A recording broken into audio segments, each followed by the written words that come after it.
Hello everyone. তো দেখো, যেখানে ভিড়ভাড়টা সেখানে আমাদেরকে পাবেই পাবে। মানে আমরা যাবই যাব, আমরা না গেলে তো কোনো কিছু হবেই না, তাই না? তো আজকে ছিল রথমেলার শেষ দিন, মানে ফিরা রথ। তো আমরা চলে গেলাম, ফার্স্ট রথে যেতে পারিনি, তো আমরা সেকেন্ড রথে চলে গেলাম। তো জামাইকে বললাম, না তোমার যেতেই হবে, না গেলে হবে না। ও গেলে তো ওকে চুনাটা লাগাতে পারবো, নাহলে আমার পকেটে খালি হবে। তো যাই হোক, দেখো কি ভিড়, একটুখানি মেলা, একটু ছোট্ট জায়গাটাতে মেলা, তাও কি ভিড়, মানে যে কোণার থেকে মানুষ সব চলে আসে। জাস্ট খালি আইসা খালি খাওয়ান আর খাওয়ান আর জিনিস কিনুন, খালি পয়সা খরচ করার খালি বাহানা লাগে। এই দেখো, এই এক মুসালা বেটা কীভাবে উঠতেছে, আর এই এক বেটা কীভাবে যে জিলাপি বানাইতেছে। বেটা জিলাপি বানানো দেখা আমি তো ভাবলাম আর জিলাপি খামো না। ইস কী যে মিলাইলো জিলাপি মন্দে, সত্যি কথা।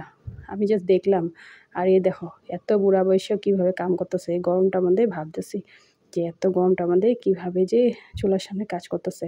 তো জিলাপিগুলো দেখতে তো ভালোই লাগে, কিন্তু যেভাবে বানায় জাস্ট দেখলে আর খেতে ইচ্ছা করবে না। তো আজকে ধরা পড়ে গেলো জিলাপি বানানোর রাস্তার পাড়ে জিলাপি বানানোর রেসিপিটা দারুণ ছিল। তো চলে আসলাম চিনি কলা কিনে ডাইরেক্ট ঠাকুরের লগে একটু কথাবার্তা করতে। যে ঠাকুরের লগে কথাবার্তা না করে তো হবেই না। যে রথযাত্রা আইসস, আমার লগে যদি কথাবার্তা না কস, আমার একটু চিনি কলা না দেস, তাহলে তখন কী করুম? তা খালি খাইলে তো হইব না। আর এই দেখো, আমি 50,000 টাকা দামি একটা ব্যাগ কিনে নিলাম, আর এই ব্যাগটা নিয়ে আমি এখন পুরাটা স্টাইল দেখাবো সারা মেলায়। কেউ আমার হাতের থেকে 50,000 টাকা ব্যাগটা টাইনা না গেলে হলো। আর ব্যাগের ভিতরে যেভাবে ফুলায় দেয় কাগজপত্র দিয়ে, যেমন কত মানে বড় ব্যাগ, কত ভিতরে কত কিছু আছে। তো এই দেখো কি সুন্দর ঝোলনাটা ঠাকুর ঝুলছে। নিতে ইচ্ছা আসলেও কিন্তু আমি যত্ন করতে পারলাম না গোপালটা, তার কারণে নেওয়া সিস্টেমে নেই। আর এই দেখো আমাদের মন্দির, আর এই যে মেলা, কি সুন্দর ছোট্ট ছোট্ট বাচ্চারাও বিক্রি করতেছে জিনিসপত্র, আর আমরা খালি পয়সা খরচ করার ধান্দা করি। তো দেখো কত সুন্দর মেলা, আর জিনিসের যে দাম ফিক্সড প্রাইস, সব ফিক্সড প্রাইস। মানে মেলায় গেছি না কেবি স্টোরে গেছি, মানে কোন মলে গেছি, কইতেই পারা যায় না এত জিনিসের দাম। আর এই দেখো 50 টাকা জুতা, 100 টাকার জুতা। ভাবলাম লমু 2টা 50 টাকার জুতা দিয়ে আমার কাম চলে যাব, দুর্গাপূজার জুতার প্রতি না কিনলে হইব। কিন্তু ভাবলাম থাক, এত পয়সা বাঁচা কী হইব, একটাই তো পাও আমার, ও সরি 2টাই পাও আমার, তাই না? তো দেখো কি মেলার ভিড়, মানুষ দেখুন না জিনিস দেখুন। তো মানুষের পিঠই দেখতেছি, মাথায় দেখতেছি, জিনিস আর দেখতে পাই না, এমনিই দিয়ে চলে আইসি।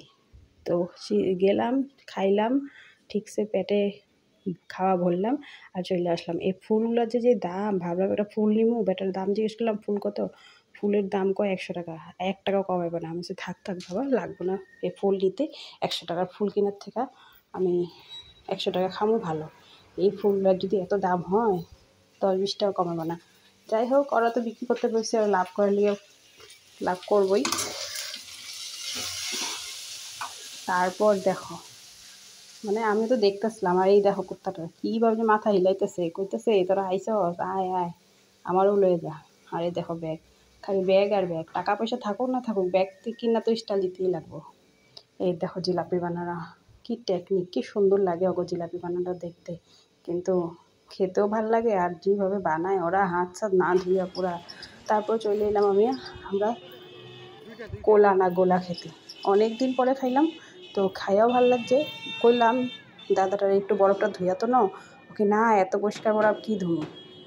তো বরফটা ধুয়াধুই করলো না, এটা মধ্যে দিয়া দিল, কী দিব কইলো রোজ ফ্লেভার, কী ফ্লেভার, আমি কইলাম দাও কিছু একটা দিলেই হবো, রোজ ফ্লেভার একটা দিয়া দাও। তো দিল, এ তো বরফটা দেখো।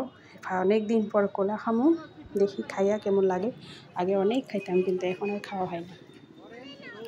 তো দেখো এখন মানে ঘৃণা এতই ঢুকে গেছে ভিতরে, যাই দেখি এটাই ঘৃণা লাগে। তো অনেক ঘৃণা দূর করে চল না খাই, একটা ভিডিও বানানো দেবো খাবার চক্করে, তাই না? তারপরে আমি কইলাম আমার একটু রোজ দিয়া দাও, যেহেতু আমি রোজের মতন, তো আমার গোলাটাও রোজের হইব, তার লেগে আমার রোজ পিঙ্ক দিয়ে দিল, পিঙ্ক, আর ভাইয়ে নিল অরেঞ্জ। এটারই আমরা ভাগায় বোগা খাবো, এর ফার্স্টে কেউ খাবো না, কেউ খাবো না, তারপরে নেওয়ার পরে সবই কারাকারি। তো আমি আর ভাই দিয়ে নিলাম, আর এদিকে দেখবা খাওয়াটা নেওয়া শুরু, আর এদিকে কইলাম না খাওয়াটা নেওয়া শুরু আর খাওয়ার ভাগানো শুরু না। তো সবাই কয় খামো খামো পুচকি বাপাও, আমার অল্প দাও, আমার অল্প দাও।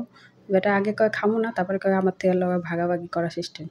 তো যাই হোক, আর একটু দিয়ে দিলাম দয়া মায়া কইরা।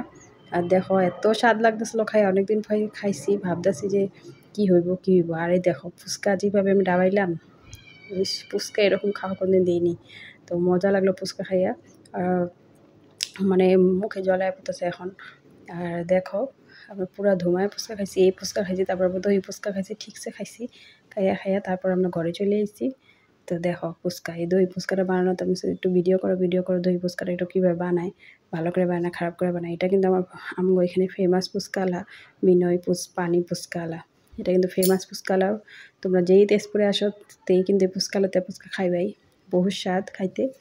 আর একটু দোকানদারের তারিফ করে দিলাম, নেক্সট টাইম দোকানে গেলে আমার যেন 2-1টা ফুচকা ফ্রি দেয়। ওই যে বিনয় দেয়, ওই যে দেখছো বেটাটা, এইটাই হলো মেইন ফুচকাওয়ালার মালিক। ফুচকা বিক্রি করে বহুত দুনিয়া গেছে। তো ভাবতেছি পরে আমি ফুচকাই বিজনেস স্টার্ট করি, টাকা পয়সা যখন কম হয়ে যাব।